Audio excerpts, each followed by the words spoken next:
It started with a scroll. The room was quiet, except for my thumb. Flick, pause, flick, until it landed on her, me. That version of me in the blue hoodie. Hair a little messier, eyes a little wider, and that stupid smile, like she believed something soft was waiting for her, like she was holding onto a promise no one remembered making. I stared, and I whispered the worst thing I've said all year. I miss her. But the second I said it, my stomach flipped. Because I don't know if I miss her, or if I just miss the version of pain I knew how to name. Back then, I thought loneliness meant silence. Now I know. It also sounds like laughter at the wrong time, like talking too much because you're scared no one's listening, like posting something just to see if anyone notices you disappear after. She didn't know that yet. She thought the hoodie made her safe, that if she curled up in it tight enough, the ache would turn into quiet. But I remember that night. I remember the dinner she skipped, the voice she swallowed, the message she deleted because it didn't matter anymore. And now I'm here. Same room. Same bed. Different ache. I keep tapping that photo, zooming in like the answers are in her eyes. But all I see is a girl trying to look like she's not trying so hard to hold it together. And maybe that's the hardest part. Not the fact that I changed, but the fact that even back then, she was already fading. She was already disappearing, while everyone still called her bright. So tell me this, what hurts more? What happened? Or how silently it happened? I still remember the day I bought it, the blue hoodie. It wasn't trendy, it wasn't expensive, it was just soft. And it fit like safety. I wore it home like I just earned peace. Like maybe this time, I'd found something that wouldn't slip away. Back then, I believed in things like that. Believed that if I was kind enough, quiet enough, good enough, people would stay. That love was something you unlocked by being low maintenance. By shrinking your needs into compliments. By smiling even when your voice cracked a little. She didn't know yet. Didn't know that being easy to love often meant being easy to forget. The first time I wore that hoodie, I remember someone said, "That color suits you. You look calm." And I believed them. Not because I felt calm, but because I wanted so badly to be the kind of girl who was. The kind who didn't text first. The kind who didn't cry at night and then reapply mascara like it never happened. The kind who didn't need more than was offered. And I became her, at least on the outside. I said thank you more than I said help. I let people interrupt me and laughed like it was charming. I became so soft, I started dissolving. But no one noticed, because I was smiling. And when you smile long enough, they stop asking how you're doing, because they've already decided you're fine. Looking back, I see her, me, curled up in that hoodie on the couch, scrolling through affirmations like they were rescue lines, writing gratitude lists with a shaky hand, trying to make a home in a world that never truly opened the door. And I wonder now, how many times did I think being good would be enough to be loved, to be chosen, to be kept? He said he was cold. And without thinking, I took off the hoodie. That same blue hoodie, still warm from my skin, still smelling like dry shampoo and hope. I handed it to him like it was nothing. But it wasn't nothing. It was the first time I gave someone a piece of comfort I hadn't even finished holding. He wore it like it belonged to him, and smiled like he knew what that meant. I laughed too loudly at whatever joke he made, not because it was funny, but because it felt safe to laugh with someone again. We stayed on that couch until the room went dark, and the silence between us didn't feel threatening. Yet.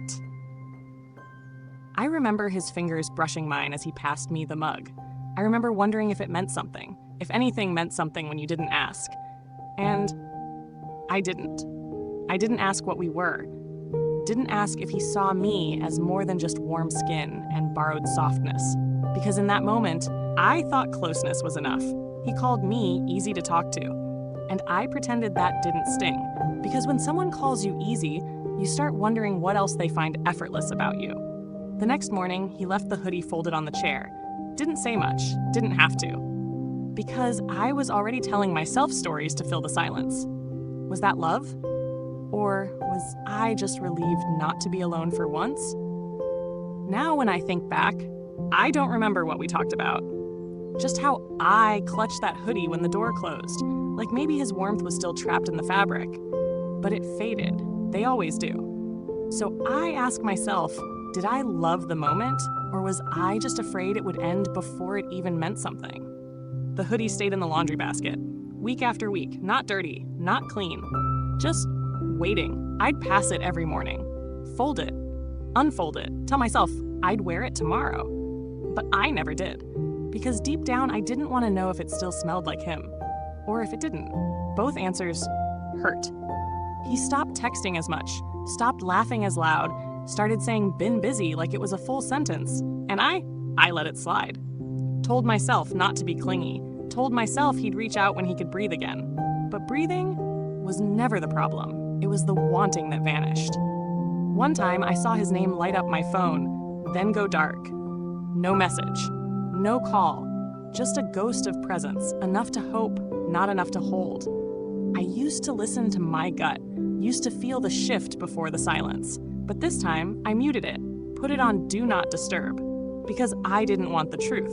I wanted the illusion that maybe this was just a phase, that maybe I was enough to bring him back, even when he forgot our plans, even when he said he was tired, then posted stories from a bar. I still made excuses, still folded that hoodie like a prayer I refused to stop praying, because if I admitted it was over, I'd have to admit I knew all along. And that's the kind of knowing that burns. Looking back, I wasn't waiting for him. I was waiting for a version of me that wouldn't feel so disposable. But she never came, because I kept telling myself to hush the parts of me that knew better. So now I ask, when did I last hear my gut and tell it to shut up just because I didn't like the answer? I never got a goodbye. Not even the cowardly kind. No take care.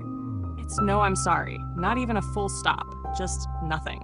And somehow that felt louder than any scream could have been. The hoodie ended up at the bottom of the closet, crumpled, half inside out, like even it didn't want to remember what it used to hold. I think that's how I felt too, half present, wrinkled by everything I didn't say out loud. The last time he left my place, he kissed my forehead, not my lips.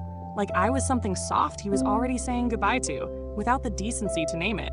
And I just let him, because I thought silence could still be reversed. That maybe if I gave him space, he'd remember how it felt to need me. But space doesn't always lead back. Sometimes it becomes a border, and then a wall, and then a locked door you stop trying to knock on. I checked his socials once. He'd changed his profile picture. Same smile, new city, no trace of, not even the hoodie. I didn't cry that day. Not because it didn't hurt, but because the ache was too familiar. Like an old bruise that still throbbed when you pressed it, but never quite broke open. I cleaned my room later, found the hoodie tucked behind a pile of shoes. Dusty. Forgotten. I picked it up and didn't smell anything. Just fabric, just blue, and that's when it hit me. Not that he was gone, but that he'd been fading for so long, his absence felt like background noise. Like something I'd been living with long before I ever noticed it had a name. So now I sit here, holding nothing, and I wonder, what's worse? The silence he left behind? Or the fact that he never said goodbye because he thought I'd be fine without one? Eventually, I started wearing the hoodie again. Not because I missed him, not because it meant anything, but because it was there. It was easier than explaining, easier than answering, "Are you okay?" Easier than finding a new way to feel warm. I wore it on grocery runs, at the gym, even at work, on those I'm just tired days. No one asked about it, and I didn't offer, because that's what I'd become, a girl who wrapped herself in silence and called it self-care. Somewhere between missing him and forgetting him, I stopped noticing how it felt. The hoodie, me. I'd smile for pictures, laugh at the right moments, make playlists that sounded like healing. But inside it was just static, a buzzing emptiness, like wearing someone else's skin and convincing yourself it fits. I remember standing in line one night, hood up, hands in pockets, and a stranger said, "You look cozy." I smiled, nodded, and wanted to scream, because I wasn't cozy. I was just practiced at pretending, at nodding, at passing for whole. I got good at it. So good I stopped noticing the cold, stopped noticing the absence, stopped noticing that I hadn't felt real warmth in weeks. I wore the hoodie like armor, not to protect my heart, but to hide that it wasn't beating the same anymore. There's a kind of grief that doesn't cry out, it just settles into your routines, into your breath, into the way you answer, "I'm good," before anyone finishes asking. And now, when I look in the mirror, hood up, eyes dull, I whisper something I'm scared to hear out loud. Have you ever faked comfort so long? You forgot you were cold? It was laundry day. One of those slow Sundays where the air feels too still. I tossed the hoodie in the basket like I always did. But this time, I paused.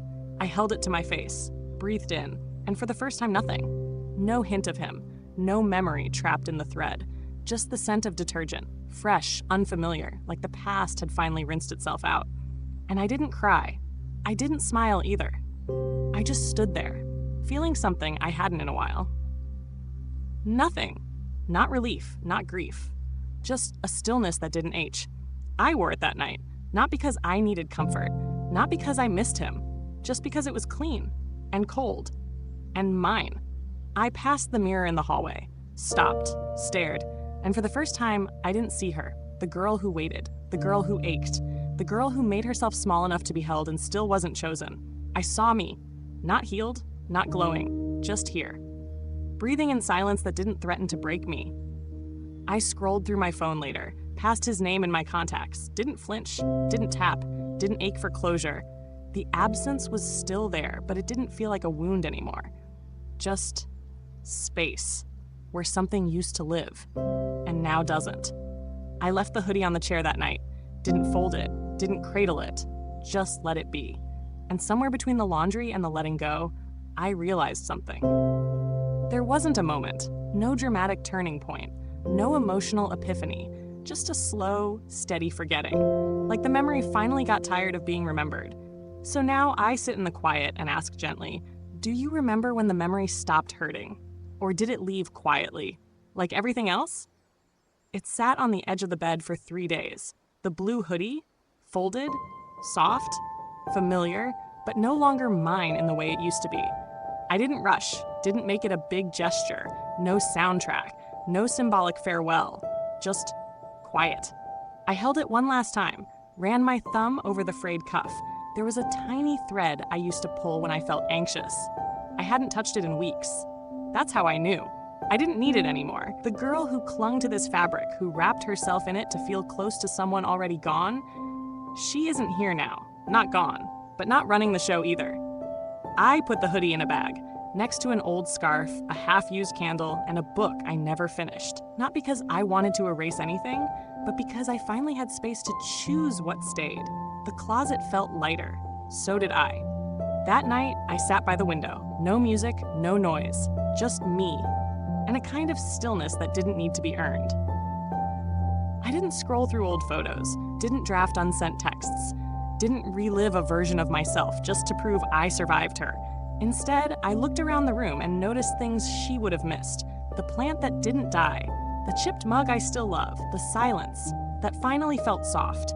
And in that space, I whispered something I didn't expect. Thank you. To her.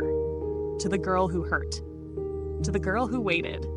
To the girl in the blue hoodie. She kept me warm until I learned to build warmth on my own. Now I ask, if I'm not missing her anymore, then who am I becoming in all this quiet she left behind? I smelled it again the other day.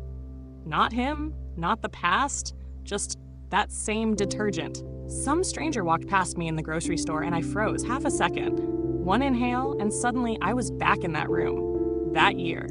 That version of me. The blue hoodie was gone, but the echo still stitched into my breath. I smiled, barely, not because I missed her, but because I remembered her. There's a difference now. Memory used to feel like a trapdoor. Like one wrong step and I'd fall back in. But now it's just a window. I can look, even wave, but I don't climb through anymore. Sometimes I wonder what I'd say if I could sit beside her. The girl curled up in that hoodie, thinking silence was safety. Would I tell her it ends? Would I warn her not to hand over her softness like it was disposable? Or would I just hold her hand and let her cry without rushing her to stop? Because the truth is, she did her best. She wore her heart like a sweatshirt, pulled tight, sleeves too long, hoping someone would notice the way she folded herself just to fit. And now I fold softer things, laundry, pages in books, myself, into something that no longer has to be small to feel worthy. But the scent still lingers sometimes, not as a trigger, just a trace, a quiet reminder that some parts of us never leave, they just stop leading. So here's the final ache I carry gently. If I could meet her again, the girl in the blue hoodie, what would I say to make her stay a little longer? And would she even believe me if I said, someday you'll miss you, but you won't want to go back?